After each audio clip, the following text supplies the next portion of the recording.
Hello दोस्तों, मैं हूं जसी चौधरी और स्वागत है आपका मेरी एक और नई वीडियो में, जहां मैं आज आपके लिए लेकर आया हूं the all new face lifted Creta 2024। इसके बारे में रिव्यू आपने बहुत सारी चीज़ें देखी होंगी, लेकिन मेरा काम है आपको यूज़र मैनुअल देना इसका, और साथ ही इससे रिलेटेड पूरी जानकारी जो कि हम कंपनी से जब गाड़ी लेते हैं, किसी भी डीलरशिप से गाड़ी लेते हैं, तो उसके बारे में पूरे प्राइस के बारे में डिटेल में बात करना। तो इसमें कि गाड़ी कितने की मैंने ली है, क्या क्या चीज़ें उन्होंने ऐड ऑन कर रखी थी जो मैंने हटवाई हैं। इससे पहले मैंने ये वीडियो एक्सयूवी पर बनाई थी, जिसके लिए आपने बहुत सारा प्यार दिया था और बहुत सारे लोगों ने मुझसे बार बार क्वेश्चन किया था कि भाई आपने कहाँ से ली है। तो उसी से रिलेटेड मैं आपको इस बारे में भी जानकारी दूंगा।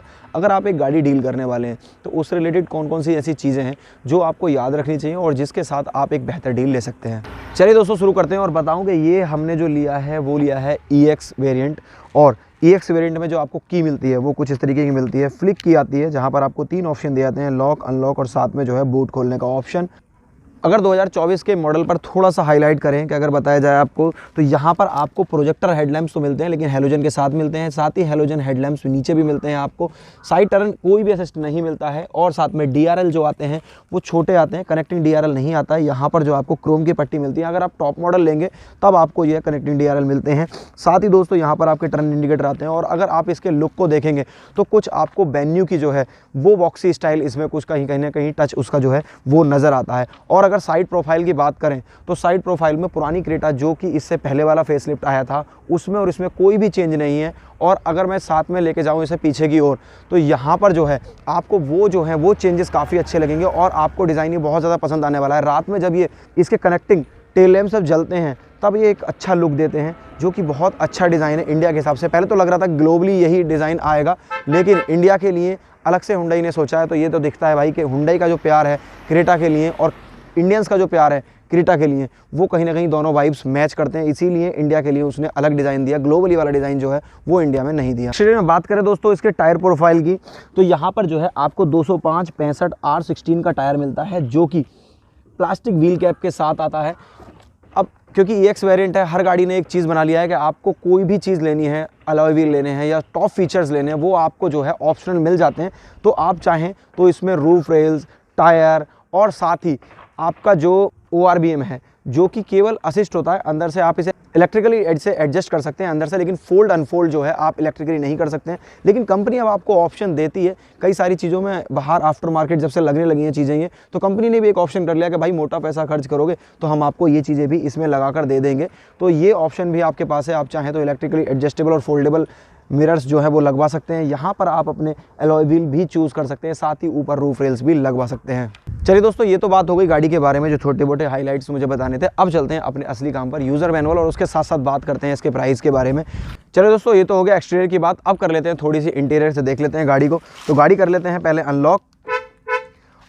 उसके साथ ही यहाँ पर बात करें अगर ड्राइवर साइड गेट की, तो यहाँ पर आपको कुछ कंट्रोल्स मिलते हैं, जिनमें आपकी पावर विंडो है, पावर विंडो के कंट्रोल्स हैं, जिसके बाद आप पावर कट भी कर सकते हैं। साथ ही आपको लॉक और अनलॉक का ऑप्शन मिल जाता है। यहाँ पर आपके ORBM को एडजस्ट करने के लिए इलेक्ट्रिकली स्विचेस दिए हुए हैं। यहाँ पर आपको डोर ओपनर जो है वो फेंडर के कलर में ही मिलता है, कोई भी हाईलाइट नहीं मिलता, ना ही बैज कलर का दिया है, ना ही कोई क्रोम में दिया है।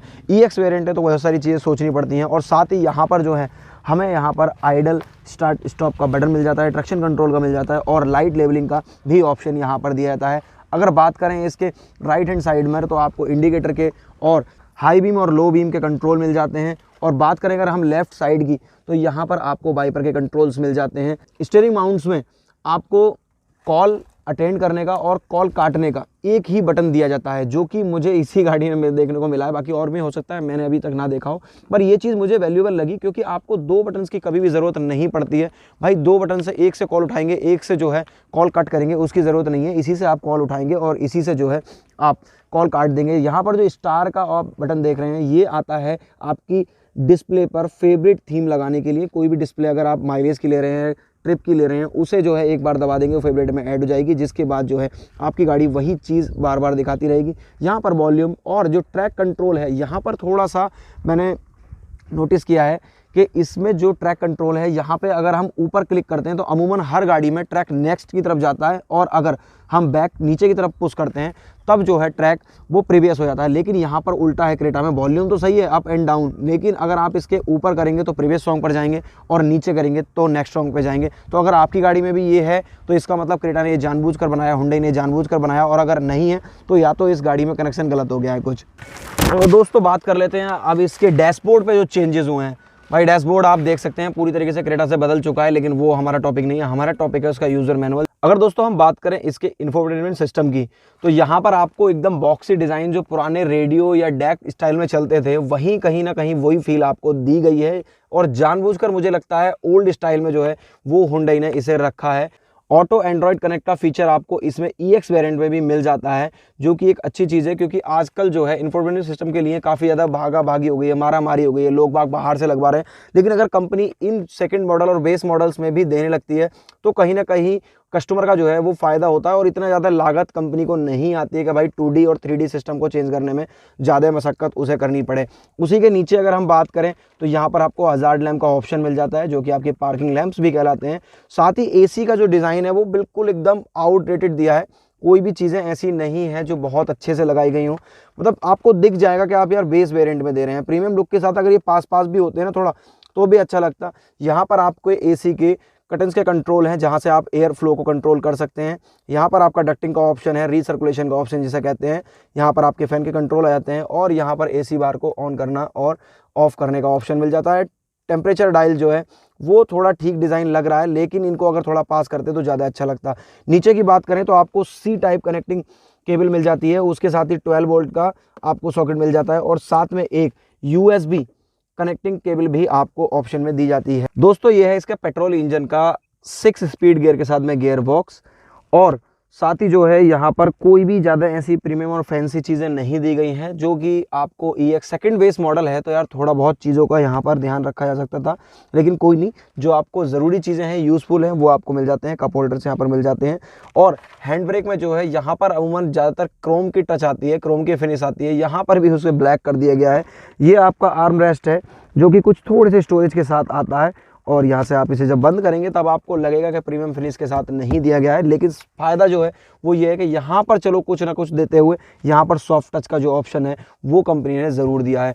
IR में की बात करूँ तो नॉर्मल आपको फ्लिक मिलता है डे नाइट में टर्न करने के लिए, जो कि अच्छी चीज़ है, वरना तो ज़्यादातर और गाड़ियाँ जो हैं वो अमूमन इन चीज़ों को काट लेती हैं। यहाँ पर आपका ग्लास होल्डर मिल जाता है आपको, जो कि अच्छी क्वालिटी में है। और साथ में जो है ये दोनों लैंप्स जो हैं वो हेलोजन आते हैं, LED के साथ नहीं आते हैं। अगर इसमें वाइट वाले भी डाल दिए जाते तो बहुत अच्छा लगता, लेकिन वही ट्यूबलाइट टाइप दे दिए हैं, जो कि आपको बार बार फील कराएंगे कि आप EX वेरिएंट में बैठे हुए हैं। चलिए दोस्तों, इंटीरियर के बाद अब देख लेते हैं गाड़ी का बूट एक बार खोलकर, कहाँ पर आपको स्पेयर टायर मिलता है और इसकी जो है कहाँ पर आपको टूल किट मिलती है। यहाँ से जो है हमने खोला इसका बूट, और अगर बूट खोलने का ऑप्शन मैं आपको दिखाऊं तो यहाँ पर आपको जो है एक बटन मिल जाता है, जिसे आप इस तरीके से दबाएंगे तो जो है आपकी गाड़ी का बूट खुल जाएगा। और बूट स्पेस काफ़ी ज़्यादा है, वो तो क्रेटा की पहले से पहचान रहा है, बूट स्पेस काफ़ी ज़्यादा है। वो सब चीज़ें आप देख चुके होंगे, मैं आपको नहीं बताऊँगा। यहाँ पर आपका जो है स्टील व्हील आपको मिल जाता है, क्योंकि सारे स्टील व्हील है तो अलॉय तो नहीं मिलेगा, लेकिन कहने की आदत ऐसी पड़ गई कि स्टील व्हील मिलेगा।